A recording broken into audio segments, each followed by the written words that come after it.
Muito bem, acertando aqui os últimos detalhes,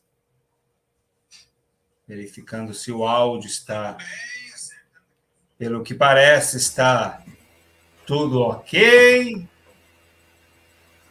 Então, boa noite a todos, sejam todos bem-vindos ao nosso segundo episódio aqui do Clube de Leitura da obra A História da Vida, o autor, pastor Michelson Borges.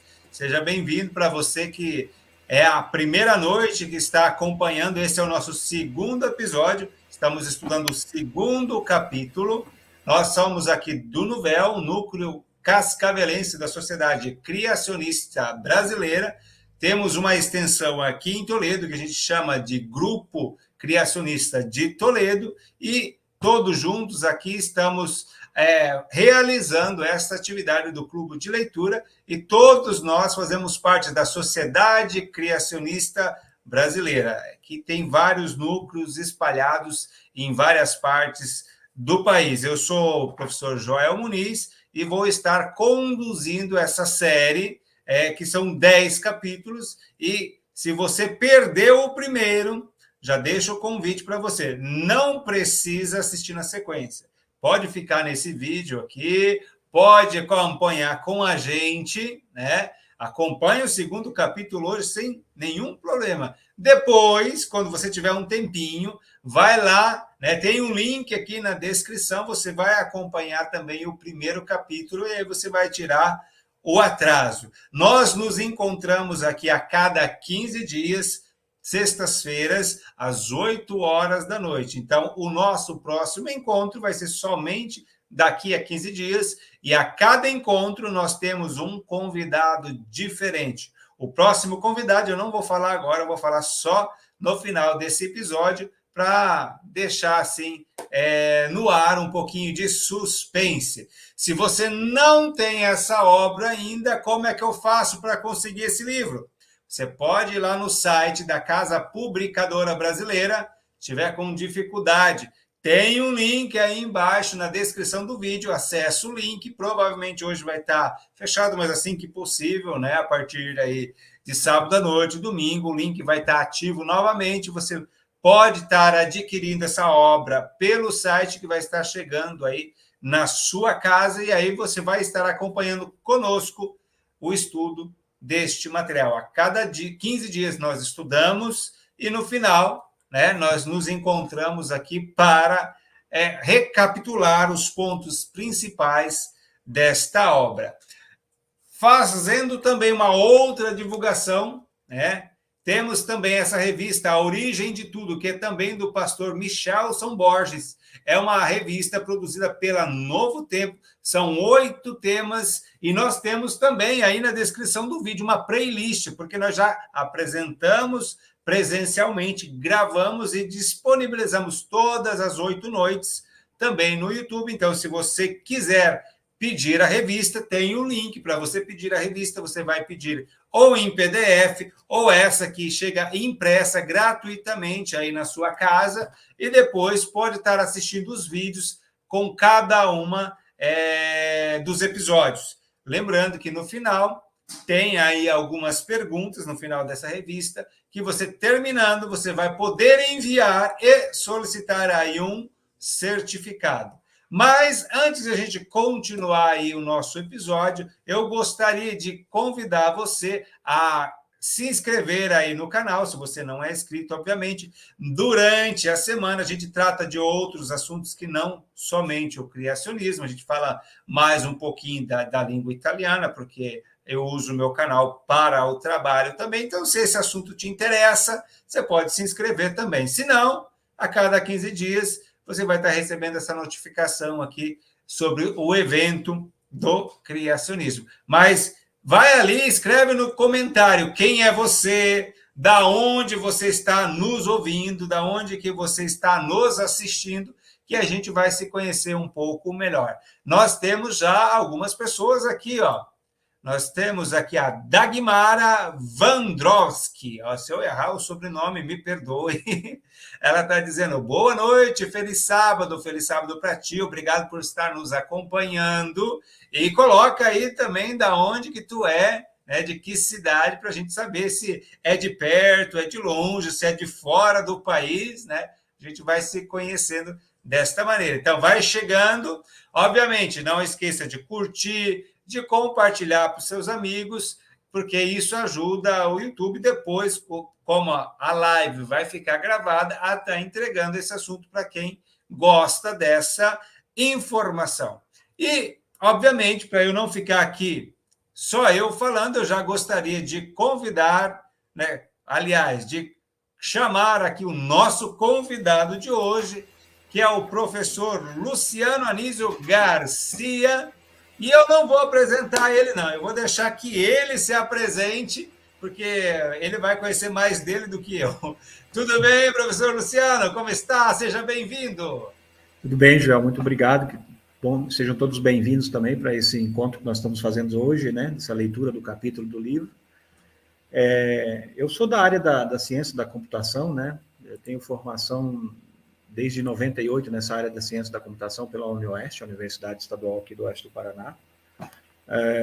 Depois trabalhei um bom tempo no mercado também, aí como programador, como analista de sistema, e fiz especialização na área de banco de dados, depois mestrado na área de ciência da computação, com ênfase em engenharia de software, né? E agora, por último, eu estou aí como doutorando na USP no programa de pós-graduação de sistema de informação. E ao longo desse tempo todo, a minha vida foi só trabalhar na área de informática, né? Então, o capítulo de hoje ele é bastante voltado até para um pouco mais da biologia, mas a gente, como curioso, também vai aprendendo algumas coisas nessa área, né? E aí, dentro do capítulo que nós estudamos, nós falamos também de origem de informação, né? Nós já vamos chegar nesse detalhe aí, porque a gente já sabe que a informação, inclusive dentro da área de informática, não tem como surgir do nada, né? Precisa de alguém lá produzir essa informação, né? Perfeito. Temos também aqui fé racional. Eu estou falando o nome que está aparecendo, então se quiser dizer o nome realmente, da onde que é, uma ótima noite, pessoal, ótima noite para ti também. E a exemplo do que nós fizemos no episódio anterior, nossa proposta aqui Luciano, muitas vezes as pessoas falam que não tem material ou não conhecem os materiais da área do criacionismo, mas tem muita coisa. Então, nós nos propomos, desde o primeiro episódio, a apresentar 50 obras, 50 títulos que você pode adquirir, pode pesquisar, para estar estudando um pouquinho mais sobre o assunto. Nós apresentamos 5 no primeiro episódio e hoje nós vamos apresentar mais 5.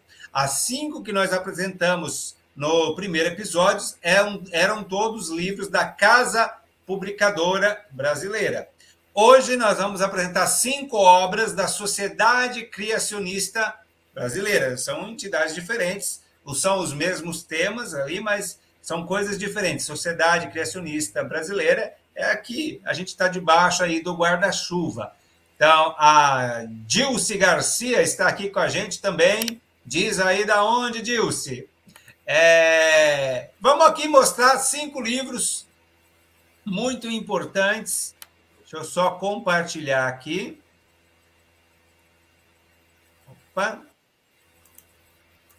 Tá, aqui está aparecendo aí, então, já a primeira obra, que é Acaso ou Planejamento. Esse, depois eu vou fazer uma nota especial sobre esse livro, tá? Então, mas esse livro aqui, ele é uma reedição de uma meditação juvenil, de uma inspiração juvenil que teve nos inícios dos anos 2000, muito boa, muito usada com os desbravadores, e é riquíssimo esse material, depois eu vou mostrar ele aqui para vocês. Então, esse livro aqui, quando você olhar lá no site o valor que ele custa, e eu mostrar ele aqui para você, você vai falar assim, não, mas está muito barato, vou comprar esse livro. Esse livro é fantástico para quem está iniciando nessa ideia. Iniciação científica de nível básico. Tá? Outro livro, também da Sociedade Criacionista Brasileira, Em 6 Dias, porque 50 cientistas decidiram aceitar a criação. Então, nesse livro aqui, vamos falar de ciência e por que esses cientistas estão deixando a teoria da evolução de lado e se voltando para o criacionismo. Então, vale a pena ler esse material também. Temos esse outro material do Alex von Stein, Criação, Criacionismo Bíblico. Esse também é um material gigantesco, né? Ele foi relançado há pouco tempo, então é um material maravilhoso. E esse outro aqui também é muito bom, que é um estudo só sobre a Arca de Noé. Então, são alguns livros aqui. E tem um último, que o título está em espanhol, mas você consegue traduzir facinho aí, Em Busca das Origens, Evolução ou Criação. Eu só consegui a capa dele aqui em espanhol, mas aí no site da Sociedade Criacionista Brasileira você vai encontrar ele também em português. E é óbvio, já apresentei as 5 obras, essa obra aqui, ó, Introdução ao Criacionismo, a Bíblia e a Ciência. Esse é o livro que você está concorrendo hoje na live. Mas para concorrer, o que você tem que fazer? Você vai aí na descrição do vídeo, você vai encontrar um Google Formulários, você vai abrir, você vai preencher, tem pouquíssimas perguntas, em 1 minuto você faz as informações básicas e, ao final, você vai estar concorrendo a essa obra. Nós tivemos um sorteio no primeiro episódio e todas as noites nós vamos ter um sorteio. Então, nós temos esse segundo livro aí. Então, você que está assistindo em casa, vai lá, preenche o formulário para estar concorrendo a este livro, a Bíblia e a Ciência, Introdução ao Criacionismo, que é uma obra do Dr. Rui Carlos de Camargo Vieira. Vamos voltar aqui com o Luciano.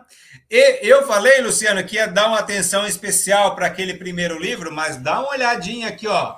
Olha o tamanho desse brinquedo. É grande, hein?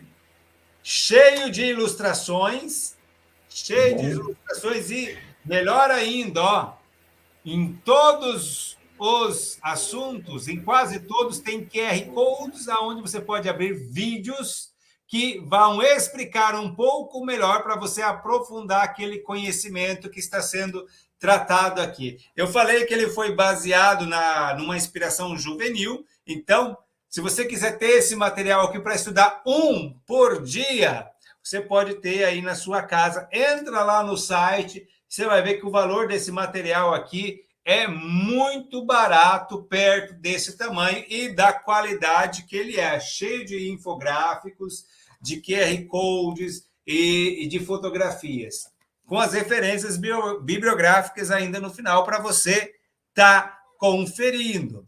A Dilce está dizendo aqui que ela é de Toledo, então ela é da casa, né? E a Dagmara é de Medianeira, nossa vizinha aqui também. Vamos ver se tem alguém mais de longe, que eu acho que a Fé Racional é mais longe da gente aqui, hein? Maravilha! Lembrando que é importante também você preencher, não só para concorrer o livro, mas preenchendo o formulário, você também vai estar recebendo o certificado de participação, porque quem participar dos 10 encontros vai receber um certificado no final de participação. Joel, perdi o primeiro episódio, o que eu faço? Assiste o segundo episódio, o primeiro episódio, tá lá o Google Formulário ainda, você preenche, garantindo que você assistiu o primeiro episódio. Obviamente, você não vai concorrer ao livro mais do primeiro episódio, né? Só vai poder concorrer a esse. Mas, assistindo, você vai poder estar garantindo lá o seu certificado, dizendo que assistiu o primeiro e também está aqui conosco assistindo o segundo. Mas para que esse programa, essa live, não fica só eu falando, né? Vamos dar a palavra a quem merece hoje, né? Vamos para o nosso estudo. Segundo capítulo seguindo as evidências. O que tu tem para nos contar aí nessa introdução, Luciano? É contigo agora. Eu vou interromper pouco. Tá bom. Então, Joel, primeiro eu queria passar um vídeo para a gente entender aí, né, do que se trata a temática que a gente vai abordar hoje, né? Vamos lá colocar esse vídeo. Espero que o áudio chegue aí.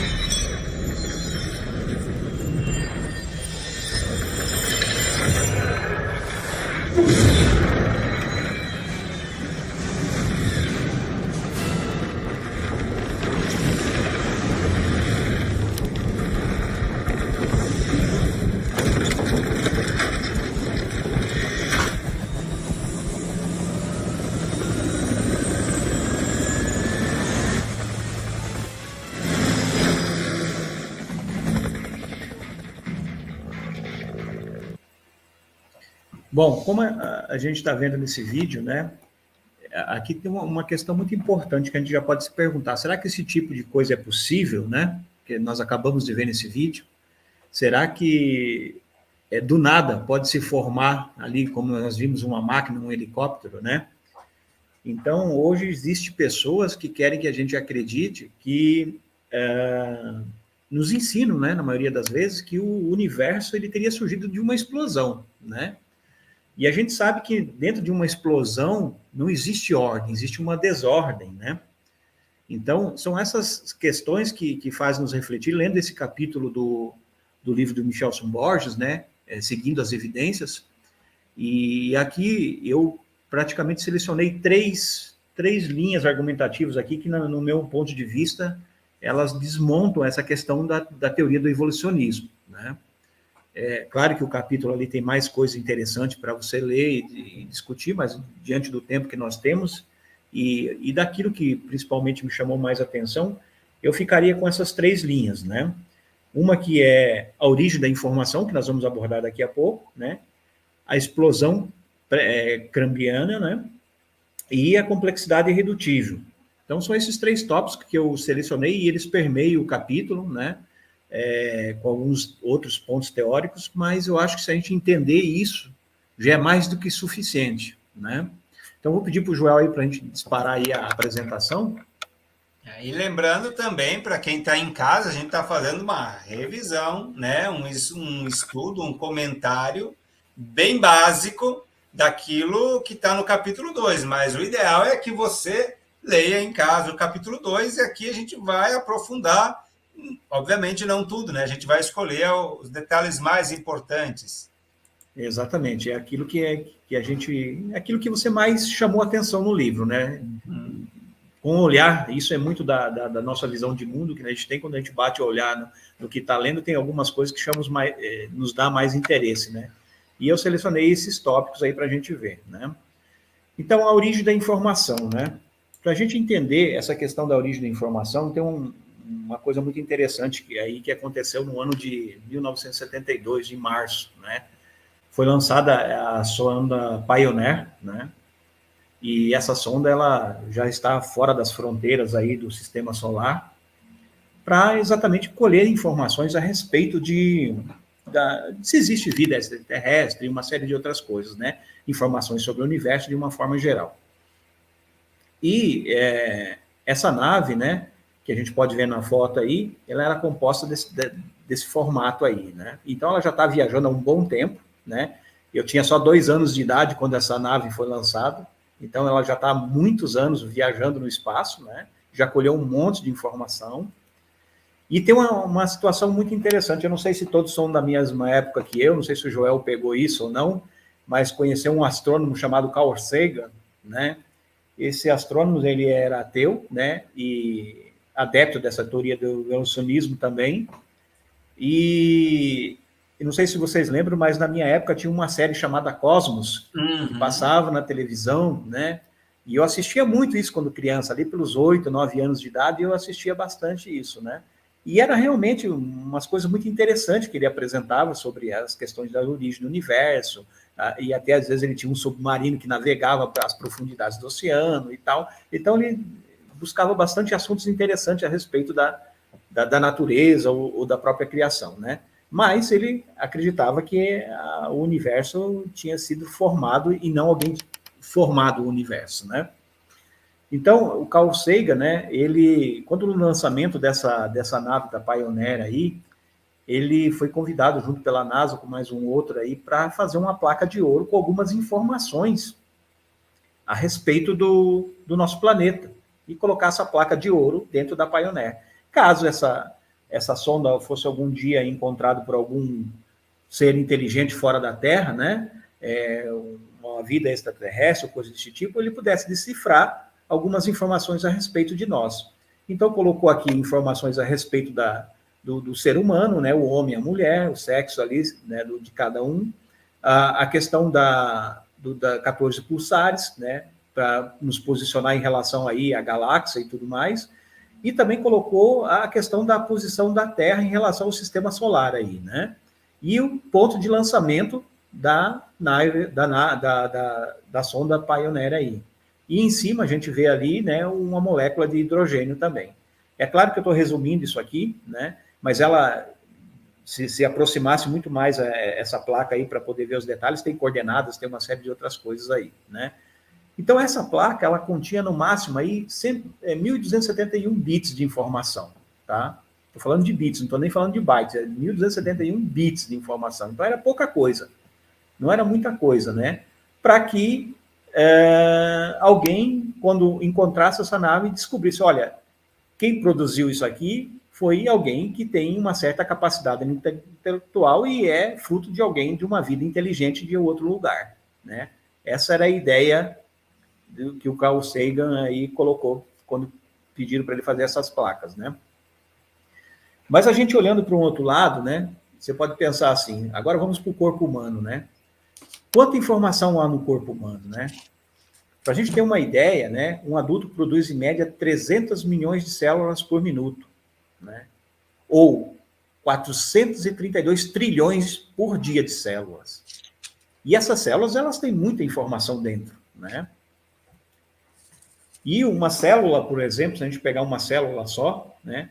Cada célula contém ao menos aí 1 gigabyte de código, aí que eu estou falando de gigabyte de código genético, né? É informação pra caramba aqui, né? Dessa forma, uma pessoa carrega 60 zettabytes de informação. Já pensou? Fizeram um cálculo aí por baixo, né? Com o número de células e tudo mais aí, e chegaram mais ou menos nessa informação. É o número 60 seguido de 21 zeros de informação. Até 2020, toda a informação digital que foi produzida aí a partir de 2020 para cá, né, até 2020, toda a informação digital que foi produzida desde a era de se começou a pensar na informática e ter a informação digital, alcançou aí na marca de 40 zettabytes. Então, nós carregamos muito mais informação do que toda a informação que foi produzida, né? Isso uma pessoa só. Uma pessoa só, né? Então, você veja que a capacidade que foi pensada, e eu sou dessa área da computação, né? A capacidade que foi pensada de condensar informação, de armazenar informação, de criptografar essa informação e de compactar essa informação foi algo que é impressionante, né? Então, para a gente entender que a gente é o único nesse universo, né? Não existe um outro Joel, não existe um outro Luciano nesse universo, nós somos únicos. E cada um tem essa quantidade de informação aí, né?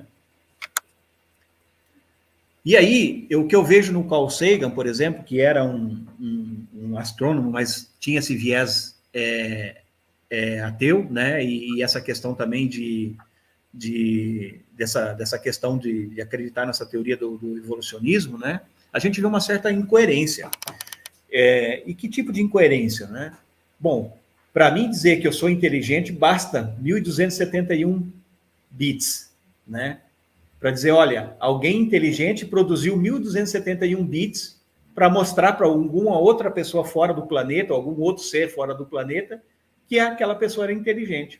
Agora, eu não consigo olhar, será, para aquela codificação da informação genética que eu tenho, que gera em torno aí de 60 zettabytes de informação, e será que alguém inteligente não produziu isso?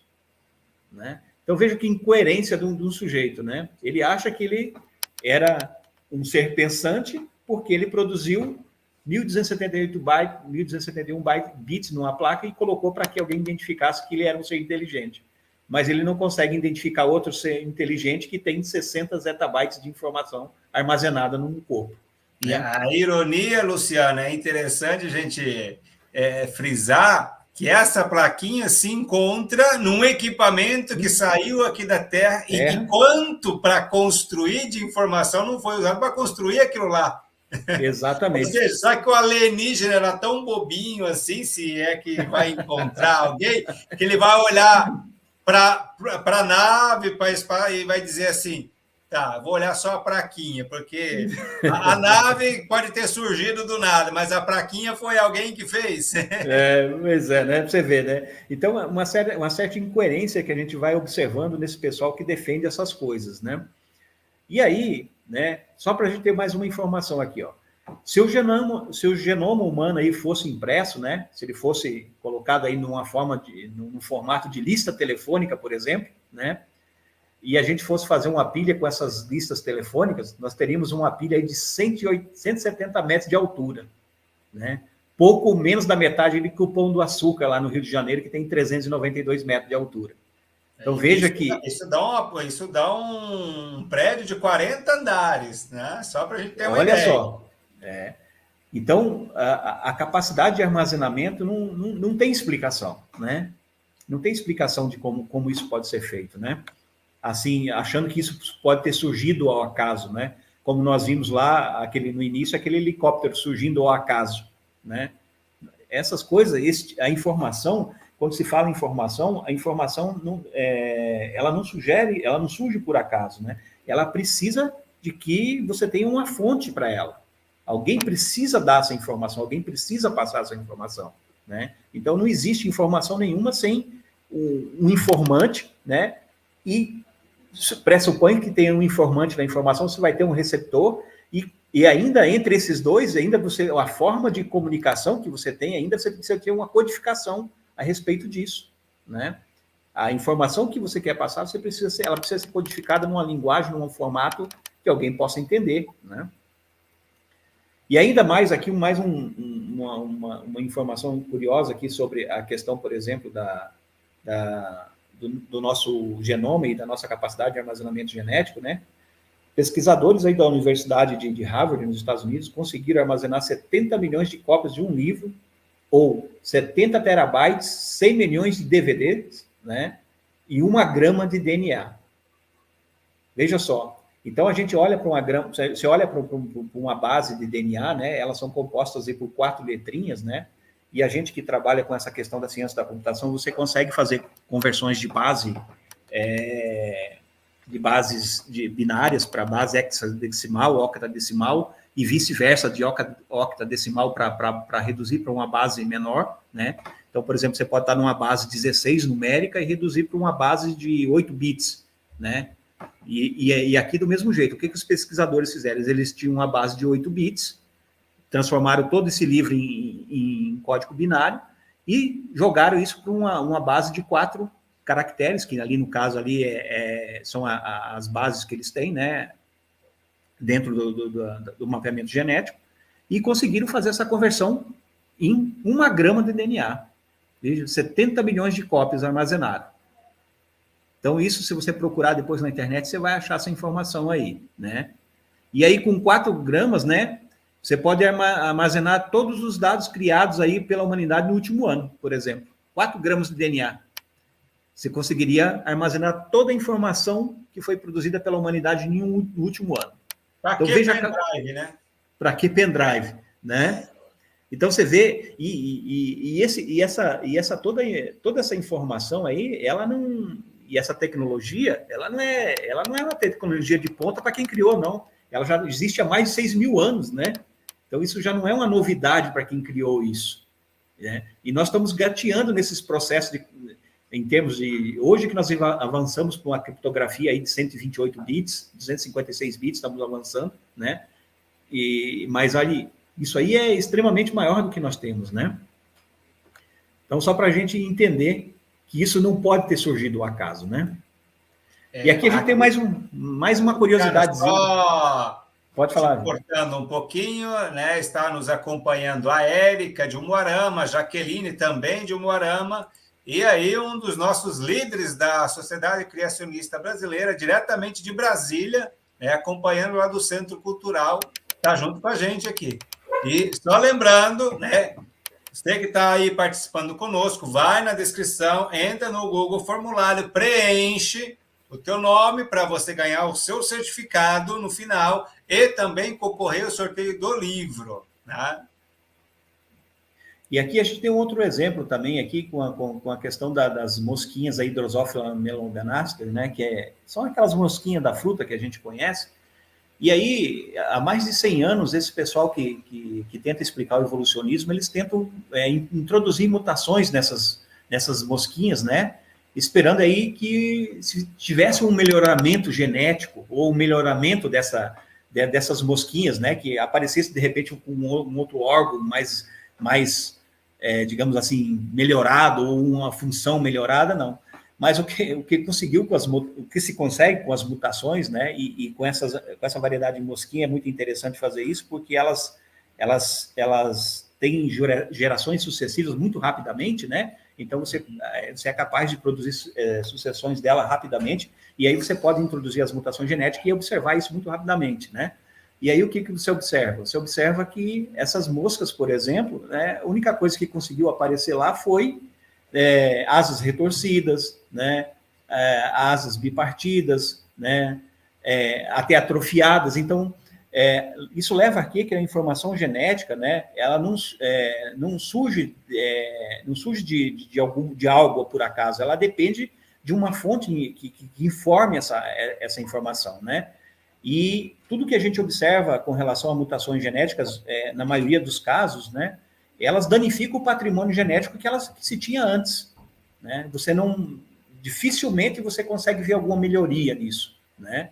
São raros os casos que acontecem, né? E A grande maioria. interessante aí, porque nesse estudo, né, você tem ainda o ser humano pensando e conduzindo tudo para tentar chegar num resultado, e o que a gente conseguiu ao longo desses anos foi estragar mais o bichinho, né? Foi.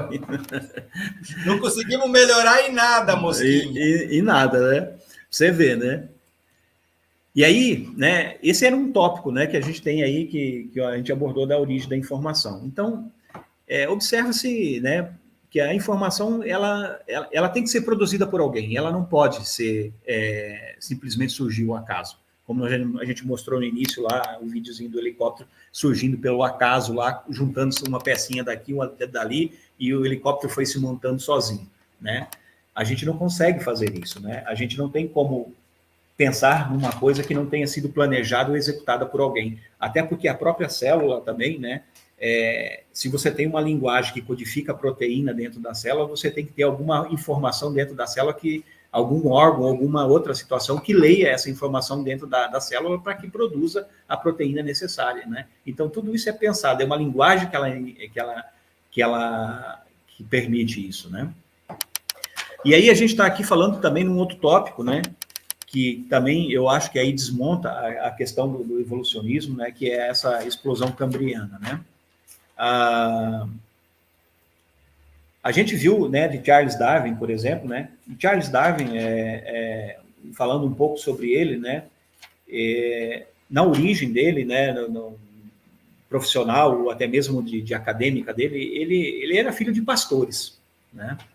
Ele era filho de pastores e foi para estudar teologia, mas ele estava fazendo aquilo contra a vontade dele. E aí, praticamente, ele achou uma confusão com a família quando desistiu da teologia e partiu para a área biológica, né?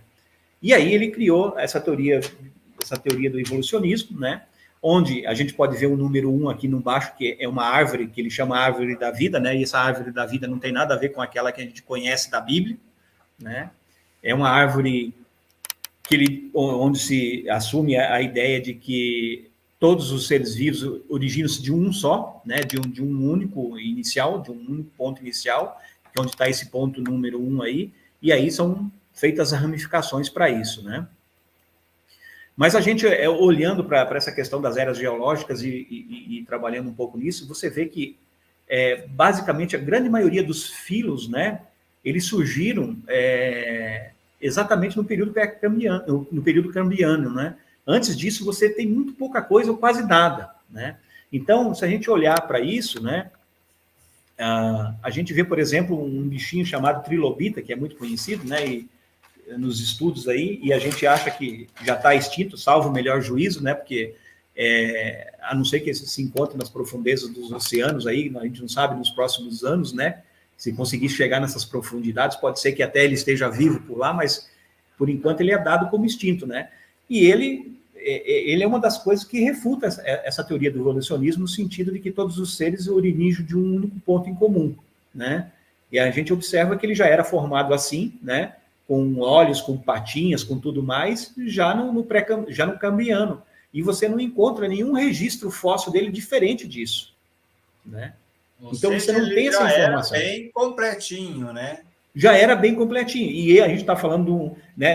A gente não está nem falando da questão celular, né? Porque, por exemplo, como é que surgiu a primeira célula ainda, né? Porque ele aí já é composto de milhares de células, provavelmente, né? Porque já tem os fósseis aí estudados e tudo mais, né?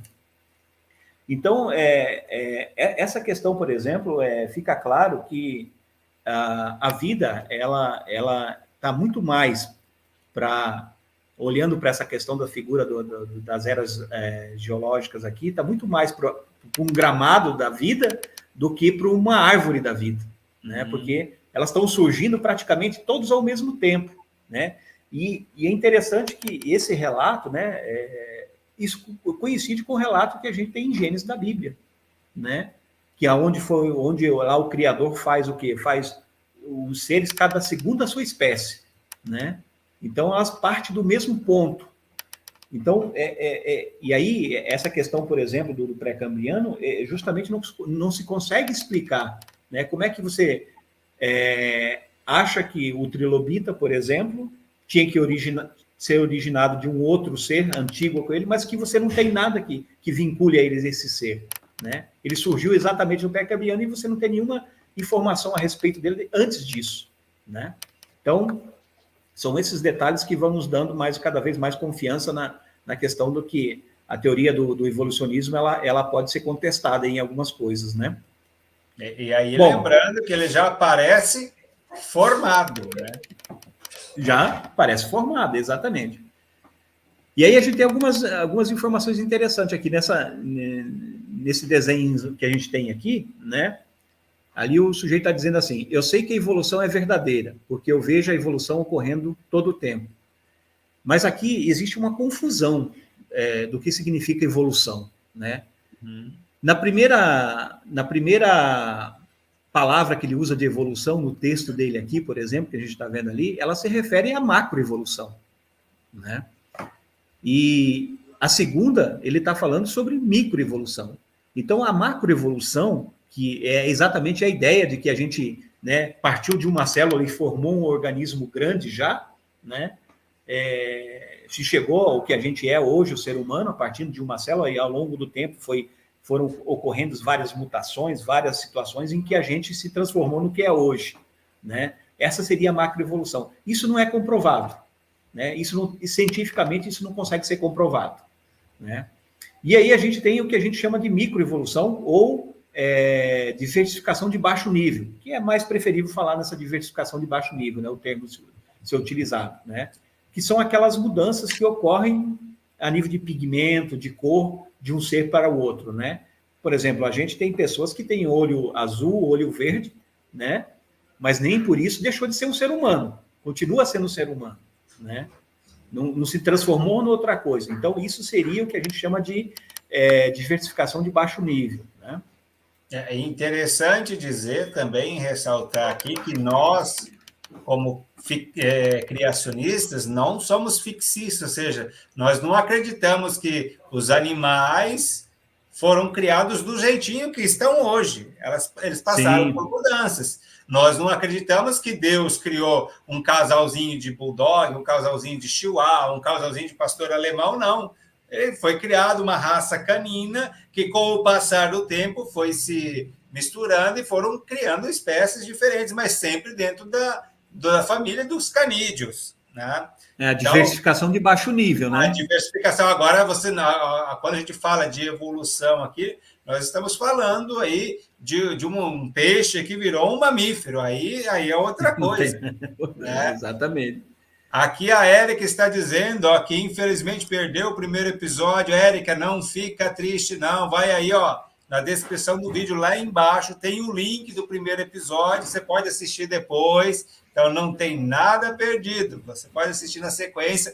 Pode escrever o seu nomezinho lá no Google Formulário. E aí o teu certificado está garantido, hein? E compartilha aí com a turma. Tá. Continuando aqui, aí a gente tem outro desenho aqui que acho que é muito interessante, né? E aí a gente pode ver de novo esses conceitos sendo misturados, né? Então, quando o pessoal evolucionista, quando eles começam a falar a respeito dessa questão de evolução, existe uma falácia muito grande, uma mistura de conceitos muito grande, né? E ali está dizendo assim, ó, eu vejo a evolução ocorrendo no meu laboratório, isso é um fato, né? E olha o que a pessoa está pensando quando ele fala em evolução. Né? E isso é um professor, digamos aí, um professor, né, que ensina lá biologia, e a teoria mais aceita hoje nas escolas e onde quer que vá, né, é essa teoria do evolucionismo, até no Enem, se for fazer alguma coisa, vai ser perguntado sobre o evolucionismo, né? Mas olha a cabeça da criança, ou do aluno, ou da pessoa, quando está se falando dessa questão da evolução, que ele está dizendo ali que ele observa isso no laboratório dele. Mas o que ele observa no laboratório dele? Ele observa lá, por exemplo, ali no pensamento ali, está a questão da borboleta, né? A mudança de pigmentação da cor, da asa, uma coisa desse tipo, é isso que ele observa lá. Ele não vê, por exemplo, uma borboleta se transformando num passarinho, ou coisa diferente, né? E a cabeça da pessoa ali está pensando, não, eu estou pensando, o que a mídia coloca na cabeça da gente e a forma que estão nos ensinar a pensar ao longo do tempo com a teoria do evolucionismo, é que a gente, né, se originou lá de uma célula e isso foi se transformando, chegou no macaco e nós descendemos do macaco, né? Então, olha o pensamento, como é que ele é formulado daquilo que se tenta dizer, né? E a gente, de tanto escutar, às vezes a gente vai reproduzindo coisas erradas. Então, assim, eu dei dicas de livros aí, então eu vou deixar uma diquinha aqui, ó. Nós falamos do Darwin, está aqui o livro do Darwin, então a gente estuda esse bichinho também, né? O Luciano falou que quando está na escola estuda evolucionismo, e estude o evolucionismo, estude a fundo, né? Estude com afinco, que você vai percebendo aquilo que funciona e aquilo que não funciona. E nós estamos apresentando aqui um outro ponto de vista para você estudar também. E aí você pode analisar os dois lados e tirar as próprias conclusões, mas estude, né? Não fica só, o Luciano falou, é verdade, o Joel falou, é verdade. Vai lá verificar. A gente precisa ter o contraditório da coisa, né, Joel? Para você poder se comparar, né? Se você tirar as paixões de lado, tanto da teoria do evolucionismo, tanto do criacionismo, e olhar as duas sobre o olhar científico da coisa, aí você tem posições iguais de avaliar as coisas, né?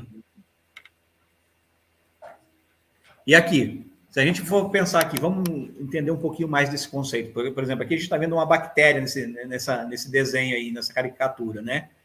A bactéria fica resistente ao antibiótico ao longo do tempo. A gente sabe disso, né? Que as bactérias vão adquirindo essa resistência aos remédios, aos antibióticos, né? E aí a gente pode chamar isso de uma diversificação de baixo nível ou não? O que vocês acham, né? Uma bactéria, mesmo que ela evolua, né, que se torne resistente, por exemplo, ao antibiótico, ela não deixa de ser uma bactéria, ela continua sendo uma bactéria. Ela não se transformou num cachorro, por exemplo, né? Então, e é isso que a gente chama de evolução ou diversificação de baixo nível, né? Mais um exemplo aqui que a gente tem, por exemplo, isso aqui é muito conhecido do Charles Darwin, né, que ele estudou lá esses tendilhões lá, né, nas Ilhas de Galápagos, né? E ele, a partir daí, ele escreveu a teoria do evolucionismo também, né? E aí a gente observa que a gente está vendo a figura dos pássaros e o que eles diferenciam. Diferenciava o tamanho do bico, a largura do bico, né? A plumagem, tudo isso, né? E isso também é um processo de diversificação de baixo nível, né? Não é você não pegou um tendilhão, por exemplo, desse aí, e você observou uma mudança nele que se ele transformou num falcão, num gavião. Você não viu nada disso, né? Você viu ele se transformando num tendilhão só com as características menores. E foi aquilo que nós falamos com relação às pessoas também. A gente olha para as pessoas, tem uma de olho verde e outra de olho azul, mas são todas pessoas, são seres humanos do mesmo jeito, né? E aqui, um outro que a gente tem, né, a questão, por exemplo, aí, né, da etnia humana, né? A gente não pode nem falar raça humana, né? Porque a raça humana é só uma, né? Então, a etnia, aí nós temos várias etnias, né? E aí a gente tem aqui japoneses, tem alemães, tem africanos, tem uma série de etnias diferentes, né? E são variações do mesmo ser humano. Eu não tenho aqui um lobisomem, por exemplo, gerado um ser humano. Não tem jeito, né? Então, é tudo modificação aí de baixo nível, né? Continua sendo um ser humano com 2 olhos, né, 2 ouvidos, uma boca, 2 pernas, 2 braços, continua sendo a mesma característica, né? Então, essa questão da macro e da microevolução, né? E a gente prefere o termo diversificação de baixo nível para microevolução, porque são coisas que dão um entender diferente para a gente, né? E aí, aqui, por exemplo, a macroevolução, né, ela é uma suposição filosófica, ela é um conceito filosófico. Não existe isso, não conseguiu ser provado isso, né? Já a microevolução, essa coisa que a gente consegue identificar de baixo nível ali, de variação, como a gente já comentou, da cor do óleo, da pigmentação de algo, né? Isso é fato científico, você consegue observar isso, né? Então, um fato científico, para ocorrer um fato científico, ele precisa de observação, você precisa entender isso, né? Então, na minha época de mestrado, eu fiz uma disciplina no meu curso de ciência da computação que se chama engenharia experimental, onde a gente aprende a conduzir experimentos, né? E a gente sabe que para você provar uma teoria, você precisa fazer experimentos, né? Você precisa, para provar uma hipótese, você precisa criar um experimento, você precisa ter algum retorno dizendo que aquilo pode acontecer ou não pode acontecer. E não só isso, né? Você tem que ser possível de repetir esse experimento. Além de você conseguir fazer o experimento, alguém mais fora você tem que conseguir repetir esse experimento com o protocolo que você fez. Então, essa questão da microevolução ou da diversificação de baixo nível, ela é comprovada cientificamente porque você pode colocar essas características de experimentação sobre ela, né? E aqui, né? Um outro tópico, né, a gente partindo para o último, né, que é a questão da complexidade irredutível. É muito conhecida essa figura da ratoeira, né? Uhum. E grosso modo, a complexidade irredutível é assim, eu tenho algo formado pelos componentes que se eu tirar um desses componentes, já não é mais aquilo que eu tinha formado nas minhas mãos, por exemplo. Eu tenho ali uma ratoeira. Se eu chegar ali e tirar o martelo da ratoeira, isso já não é mais uma ratoeira e já não tem mais a função de ser uma ratoeira, né? Aconteceu há algum tempo nos Estados Unidos, né, quando teve essa discussão do criacionismo versus evolucionismo, alguém quis dizer que se tirasse, por exemplo, algumas peças da ratoeira, eu conseguia fazer um predador de gravata com a ratoeira. Mas ela deixou de ser uma ratoeira, ela não tem mais a função de ratoeira, né? Então, a complexidade irredutível é isso, eu tenho um elemento que eu não posso tirar mais nada dele, senão ele não existe mais, né? Ele passa a não existir mais. E aí, aqui a gente tem alguns livros bastante interessantes, né, a respeito dessa questão e que abordam essa questão da redutibilidade de baixo nível. Tem a Caixa Preta de Darwin, né, escrita aí por Michel Subir, né, e tem aí também a assinatura na célula, né, assinatura na célula por Stephen C. Meyer, né, são duas literaturas muito boas para quem quer estudar um pouco mais, né, essa questão do evolucionismo. O primeiro livro aí... Propaganda do Darwin, vou fazer da Caixa Preta aqui também, está aqui na biblioteca. Ó. A Caixa Preta é de 1998 já, acho que é a primeira edição. Ele tem outros livros mais novos já também, né? E esse aqui é um pouco mais recente, mas eu acho que ele não tem traduzido ainda, pelo menos eu não achei ele traduzido para o português ainda, esse Signature in Célula aqui. É muito interessante esse livro. A Érica está dizendo aqui que já preencheu o formulário, é isso, a Érica fez o convite aí para o pessoal do Jardim Espanha também, Ministério da Mulher, e está perguntando se tem alguém lá. Se tiver alguém aí, dá um alô. Vamos lá, então. Esses são 2 livros interessantes aí, tá? O autor desse livro, do primeiro, por exemplo, é evolucionista, né? E aí a gente sabe que o Diver tem ele mesmo criou uma restrição lá para, a gente leu no capítulo, né? Uma restrição dele pela própria teoria dele, que que cairia por terra se alguém achasse um órgão, né, que não fosse formado da forma como ele falou lá, né? E ele nunca conseguiu provar aquilo da forma contrária também, né, do contraditório. Bom, e aí a gente observa, por exemplo, que o corpo humano aí possui milhares de sistemas irredutíveis, né? A gente tem o sistema nervoso, tem o sistema muscular, tem uma série de outros sistemas aí, né? E cada um deles compostos por algumas células, né? Que cada uma dessas também, se eu tirar qualquer organismo de uma célula, ela já não sobrevive, ela já não tem a função dela, né? Então a gente observa esses detalhes em várias estruturas do corpo humano, né? E duas muito importantes que eu achei, que eu acho que é bastante interessante a gente olhar, por exemplo, o gene de Boole, né? Segundo os evolucionistas, esse gene aí que não mudou, ele nunca mudou esse gene, né? E surgiu há mais de 600 milhões de anos. Então, quando convém para eles, né, e quando não convém, não muda, né? Então, quer dizer, é um gene que existe. Se você não tiver esse gene, você não consegue produzir espermatozoide. Se você não consegue produzir espermatozoide, não existe a vida, né? Então, observe que a vida, isso tudo teve que surgir ao mesmo tempo, né? Teve que surgir um espermatozoide, teve que surgir um óvulo, né? E com um gene que fizesse isso, dizendo, olha, você tem que ser produzido. E esse gene não mudou. Então, é uma das características que os evolucionistas dizem que isso nunca mudou na espécie. Eles mesmos dizem, né? Então, como é que se diz que a origem humana ela é produzida por uma sequência de transformações ou de mutações sucessivas até chegar no ser humano como chegou hoje? Isso aqui nunca mudou. Né? E interessante que o próprio livro ele vai trabalhar a ideia, né? Teve de surgir o macho e a fêmea no mesmo momento, no mesmo lugar, e aqueles 2 indivíduos teve que olhar e falar assim, ó, isso aqui serve para isso. Vamos juntar. Então, se não fizesse essa junção já no primeiro momento, já não funcionava nada, mais para frente já não tinha mais, né? Exatamente. E se você tirasse esse gene por uma questão de mutação, por exemplo, a vida não existiria. Né? E aqui, né? Qual a origem do sexo, né? Essa pergunta aí, ela nunca foi respondida, né? Como é que... E é uma das coisas também que eu penso bastante a respeito disso, né? Como as bactérias assexuadas, por exemplo, né? Que é mais ou menos nesse sentido que a teoria evolucionista ela se baseia, né? Através de mutações aí sucessivas, né, desse origem a um sistema reprodutor masculino e feminino ao mesmo tempo, que isso que nós acabamos de falar, né, para que isso se encontrasse exatamente no mesmo momento e pudesse surgir um ser humano, né.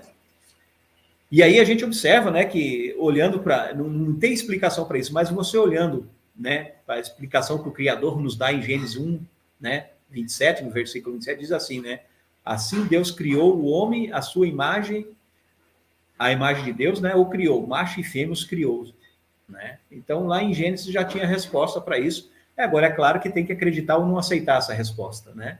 E muitos não aceitam a resposta. E aí a gente tem outro gene também interessante aqui, que é o gene homem-box, né? Esse gene, ele faz o quê? Ele faz com que a multiplicação da célula seja perfeita e gera, por exemplo, um ser humano simetricamente bilateral perfeito, né? Se faltasse esses genes, por exemplo, na célula humana, a gente teria visto lá nos primórdios da origem da vida, né, deformações e aberrações nessas camadas geológicas que a gente tinha encontrado, e a gente não encontrou isso.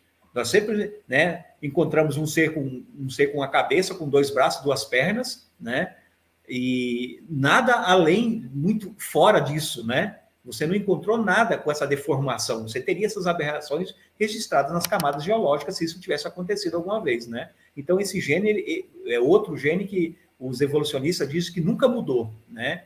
Sem esse gene, né, haveria aberrações, como a gente já disse aí no registro fóssil, né? Se ele modificou por mutação, a vida desandaria, né? Se ele tivesse sido modificado por mutação, a vida não seria mais como era, né? Então, a gente não sabe nem o que poderia aparecer no lugar de ser humano, né? Então, veja que esses fatos aí, né, eles são os calcanhares de Aquiles na questão da teoria evolucionista, né?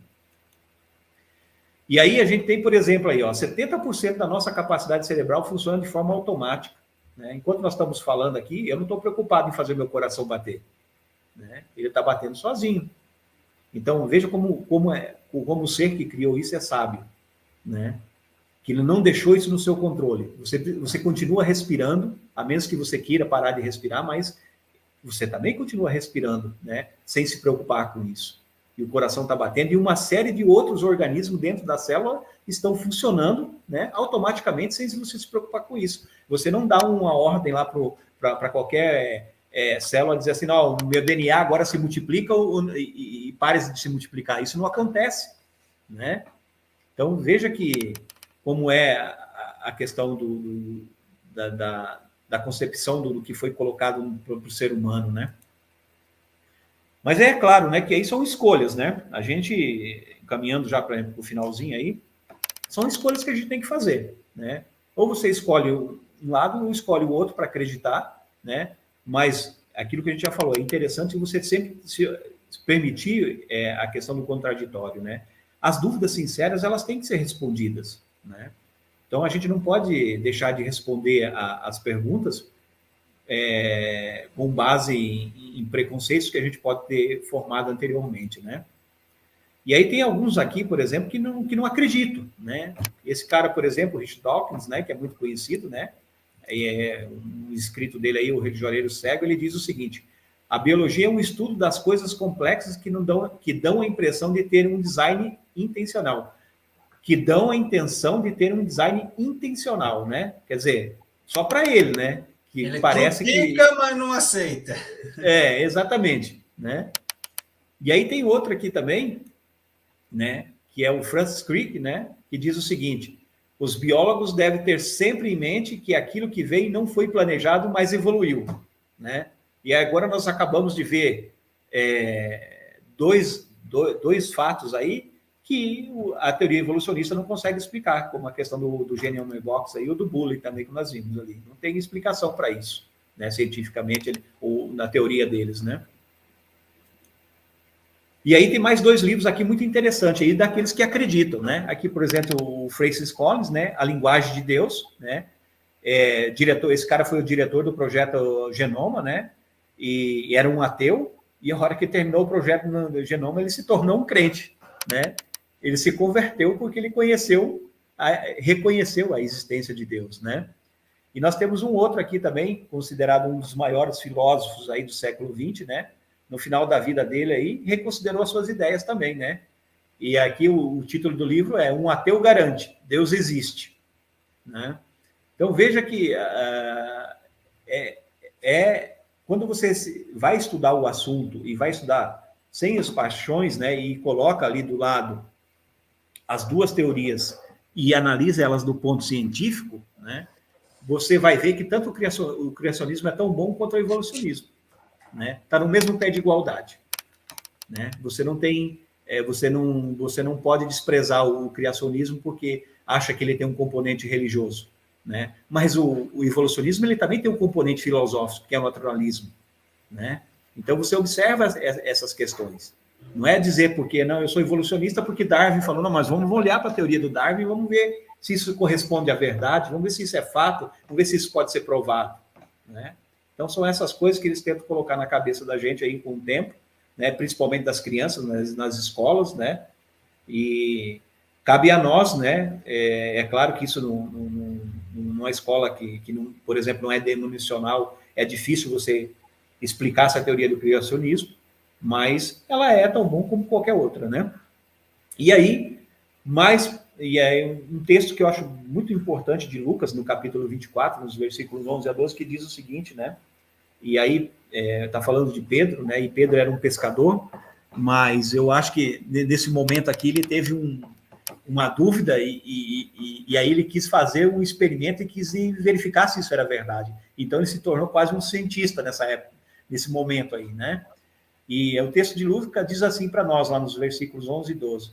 Mas para eles tais palavras pareciam um delírio. Eles não acreditaram no que as mulheres diziam. Pedro, porém, levantando-se, correu ao túmulo e, abaixando-se, viu somente os lençóis de linho e nada mais, e retirou-se para casa, admirando-se com o que tinha acontecido, né? E olha, só pelo fato de que nessa época o testemunho de uma mulher não era confiável, né? Então, quer dizer, a palavra da mulher não valia nada. Então, por isso que Pedro correu lá para enxergar se aquilo realmente era verdade, né? E ele, na maioria das vezes, é isso que nós devemos ter, né? O senso crítico. A dúvida que se tem, ela é honesta, né? Que precisa ser sanada. Se é uma dúvida sincera, que eu estou querendo buscar entender aquilo, né? Ela é mais do que válida para encontrar as respostas que eu preciso, né? E era isso, Joel. Maravilha, vou voltar a tela aqui. Só lembrando, para quem chegou, a Gil chegou agora, não sei se já estava acompanhando, mas colocou boa noite agora. Últimos instantes para você colocar lá o seu nome no Google Formulário para concorrer o livro no sorteio de hoje, né? Quem perdeu o PARD pode depois voltar para assistir para estar garantido aí o certificado. E eu já vou fazer propaganda do próximo episódio, o capítulo 3. Vai estar conosco a professora de Biologia Lisiane Conrad, capítulo 3 do livro, ó. Quem não tem o livro ainda, tem na descrição aí como fazer o pedido. Vamos estudar durante esses 15 dias o capítulo 3, são poucas páginas. E aí, no dia 5 de julho, sexta-feira, às 8 horas, nós estaremos aqui com a professora Lisiane para recapitular este estudo. E, obviamente, nós falamos aqui de incentivar o estudo, e é isso mesmo, ó. Pega lá vários livrinhos da área criacionista, pega da área evolucionista, estuda os dois. E aí você vai poder fazer a sua própria análise, tomar a sua própria decisão com os dois lados, né? Com todas as cartas na mesa. Luciano, eu quero aqui, antes de fazer o sorteio, enquanto eu vou... Agora, se você não colocou, eu já vou preparar a lista, não vai dar mais tempo de colocar o seu nome. Enquanto eu preparo a lista aqui, Luciano, comentários finais para você aí, deixando alguma indicação, tem um minutinho a mais aí. O que eu acredito é assim, né? A gente na área da ciência, né? A gente, talvez as pessoas elas têm colocado muito na mídia, uma série de outras situações, né? Eu acho que pela pseudociência, né? Que a fé ela é incompatível com a ciência, né? Eu não enxergo dessa forma, né? A minha área é uma área bastante técnica, uma área bastante matemática, e a gente se depara com as situações, por exemplo, né? O computador, por exemplo, ele foi baseado no cérebro humano para ser construído, né? Então, tudo que a gente tenta fazer a nível da ciência que nós temos hoje é cópia daquilo que é original que nós temos no universo ou na Terra, no ser humano, né? Então, eu não vejo essa incompatibilidade da ciência com a fé. Tem coisas que talvez a gente não consiga explicar porque nós não temos conhecimento suficiente ainda para explicar, né? E eu vejo na Bíblia muito conhecimento científico, né? Se você olhar na Bíblia como um livro, não só um livro que as pessoas ainda falam sobre a questão de misticismo, uma série de outras coisas, mas você tem muita comprovação arqueológica da Bíblia já, né? E você tem muitos princípios científicos dentro da Bíblia também. Então, você consegue observar que a fé, ela não é incompatível com a ciência. E quiseram colocar isso na cabeça da gente, né? E algumas vezes colocar a pseudociência, né? De forma errada, né? Não tentando justificar ela com um cunho científico que era merecido, mas tentaram justificar, às vezes, a ciência com a própria fé, né? E isso não se pode fazer. Quando você abre a questão daquilo que você olha com cunho científico e você vai estudando, como a gente viu alguns exemplos de alguns livros aí, de autores, por exemplo, que se tornaram, né, deixaram de ser ateus porque entenderam no seu nível de conhecimento que chegou naquele assunto, né? Porque é isso que se espera de alguém que segue uma carreira acadêmica, que você se especialize num assunto, se especialize numa matéria, numa área, você enxerga que você não tem para onde correr no final do conhecimento. Acabou o que você podia estudar. E aí? Né? Da onde veio tal coisa? Né? As respostas continuam, as perguntas continuam ainda. Né? Então, eu acho que a fé e a ciência, elas não são incompatíveis, no meu ponto de vista, né? Exatamente. Inclusive, nós vamos tratar disso em um dos capítulos futuros, né? Nós vamos justamente falar dos pais da ciência e como eles se relacionavam à ciência e à sua fé. Mas, Luciano, o sorteio é o seguinte: você vai dizer aí um número. Ó, tem muita gente que assistiu. Nós chegamos aqui a ter picos aqui de 20 e poucas pessoas assistindo, isso no mesmo momento, mas somente 5 escreveram o nome lá na lista. Então, nós vamos sortear só para esses 5. E, Luciano, então você vai dizer um número de 1 a 5, e assim que você falar, eu vou compartilhar a tela e a gente vai ver quem é que ganhou, ok? Tá bom. Pode falar? Pode falar o número. 3. 3, vamos aqui, já está aparecendo aí para ti a tela. Então, tem a Marilza, número 1, Maxwell, número 2, a Tayane, número 3, Tayane Ascânio, número 3, Dagmara, de Medianeira, número 4, e a Érica, número 5. Então, aí, ó. Terceira, Tayane, Carolina Ascânio. De Toledo tá fácil para entregar, hein? Ficou fácil, foi. Mas não se preocupa, se você não ganhou hoje, ainda a gente tem mais 8 episódios pela frente e você pode receber o seu. E eu quero dar alguns recadinhos finais aí para quem está acompanhando. A Tayane está acompanhando aqui, ó, já mandou aqui, ó, palminhas sorrindo. Parabéns.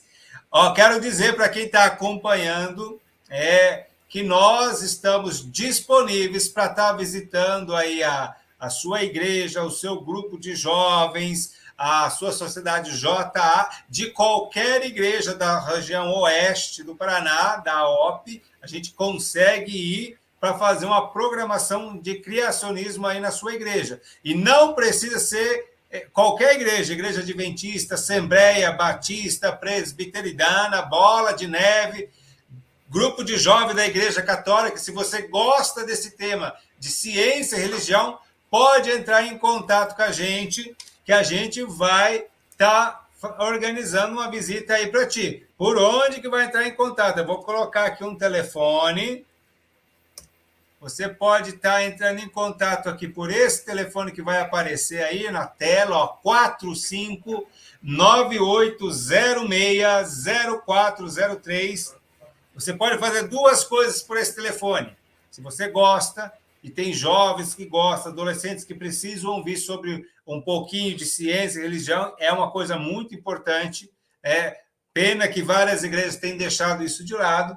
Então, a gente precisa dar essa base. Então, entre em contato no WhatsApp, que você pode marcar com a gente. Se você é de longe, não somos do Paraná, pode marcar com a gente de qualquer jeito, que se a gente não conseguir ir, a gente vai achar alguém que mora perto de você que vai conseguir marcar uma visita. Não vou prometer para a próxima semana, obviamente, né? Mas a gente vai localizar alguém que mora perto aí de você para estar fazendo uma visita. Aqui na região oeste do Paraná, a gente consegue, né, Luciana? Aqui é perto, a gente consegue ir.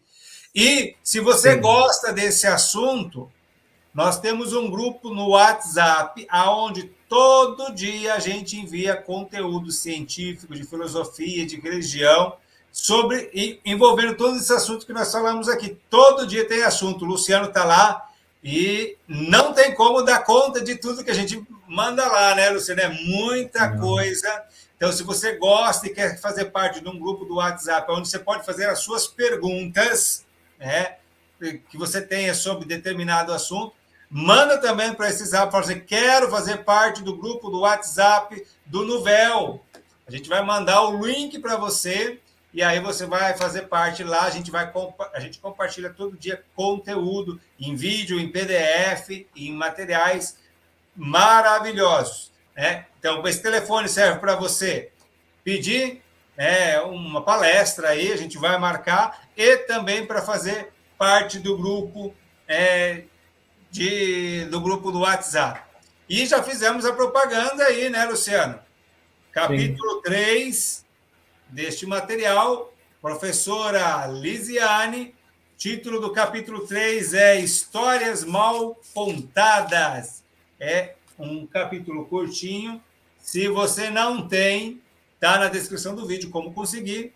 E qualquer coisa, entre em contato com a gente, que a gente auxilia você a conseguir esse material. Já está todo planejado, todos os nossos palestrantes, os nossos convidados. E, obviamente, Michelson Borges vai estar conosco no último dia. Já está confirmado. Tá? Então, se você não ganhou hoje o livro, não fica triste, não. Né? Vai participando aí na próxima sexta-feira, no próximo clube de leitura, no dia 5, que a gente vai estar aí fazendo outro sorteio. Perdeu? Está na descrição do vídeo o link anterior. Luciano, muito obrigado pela sua participação. Fenomenal aqui. Alguém que entende da área de tecnologia, falando sobre informação, dá um peso muito maior ao estudo que nós tivemos. E agora é acompanhar o restante, né, Luciano? É isso aí. Queremos agradecer também a você que nos acompanhou, né, até esse momento. Chegamos aqui 1h10. E, obviamente, agradecemos a você também que vai assistir o vídeo depois, porque o vídeo vai ficar disponível aí no YouTube e você vai poder estar não concorrendo o livro agora, porque não vai estar mais online, vai poder estar assistindo para estar recebendo o seu certificado de participação. Muito obrigado, Luciano, e obrigado a todos que participaram desse segundo encontro do Clube de Leitura do livro A História da Vida. Até mais, até o próximo. Boa noite a todos.